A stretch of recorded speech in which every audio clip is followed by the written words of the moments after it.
কেন হঠাৎ যুক্তরাষ্ট্র ঘোষণা করল ইউক্রেন শান্তি পরিকল্পনায় বড় অগ্রগতি হয়েছে?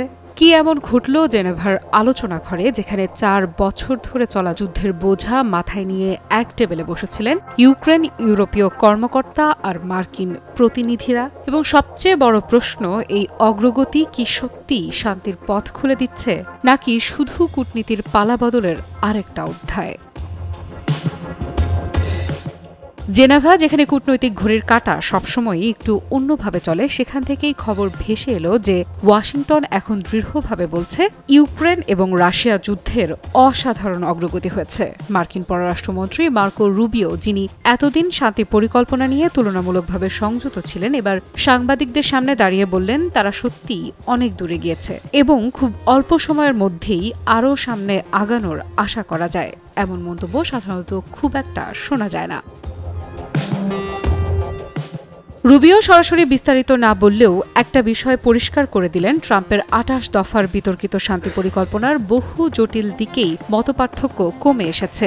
এই ২৮ দফার পরিকল্পনা ঘিরে যত সমালোচনা, যত উত্তাপ, সবকিছু সত্ত্বেও আলোচনার টেবিলে সেটি ধীরে ধীরে জায়গা পাচ্ছে। ন্যাটোর ভূমিকা কি হবে, ইউক্রেনের দীর্ঘমেয়াদী নিরাপত্তা কিভাবে নিশ্চিত হবে, এসব কঠিন প্রশ্ন এখনো পুরোপুরি মেটেনি, কিন্তু ধারণা পাওয়া যাচ্ছে দুই পক্ষই আপোষের জায়গা খুঁজে ফেলছে। অন্তত পথটা এখন আগের চেয়ে স্পষ্ট। ইউক্রেনও একই ভঙ্গিতে কথা বলছে। প্রতিনিধি দল প্রধান আন্দ্রি ইয়ারমাক বলেছেন, আলোচনায় খুব ভালো অগ্রগতি হয়েছে এবং তারা ন্যায্য ও স্থায়ী শান্তির দিকে এগোচ্ছে। এই ভাষা, এই সুর এতদিনের ইউক্রেনের অবস্থানের তুলনায় অনেকটাই উষ্ণ, অনেকটাই কূটনৈতিক প্রগতিসুলভ। আর ঠিক এরপরেই এলো রাজনৈতিক নাটকের আরেক অঙ্ক।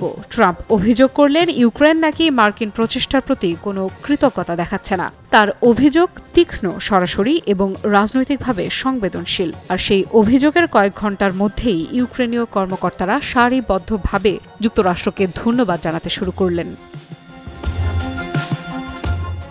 সবচেয়ে গুরুত্বপূর্ণ ছিল জেলেনস্কির বার্তা। তিনি লিখলেন, ইউক্রেন যুক্তরাষ্ট্রকে এবং ব্যক্তিগতভাবে প্রেসিডেন্ট ট্রাম্পকে ধন্যবাদ জানায়, কারণ তাদের সহায়তা ইউক্রেনের প্রাণ বাঁচাচ্ছে। একটি রাষ্ট্রনেতার এভাবে সুর বদলানো নিছক কাকতালীয় নয়, এটি স্পষ্ট রাজনৈতিক বার্তা এবং হয়তো আলোচনার পরিবেশকে সহজ করার চেষ্টা। বাছাইকৃত কাঁচামাল ও স্বয়ংক্রিয় ইউরোপিয়ান মেশিনে তৈরি হয় all time honeycomb, all time healthy life.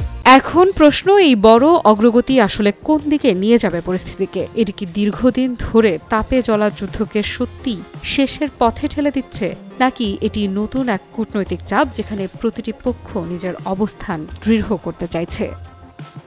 আফরিদা Ifrat, news 24।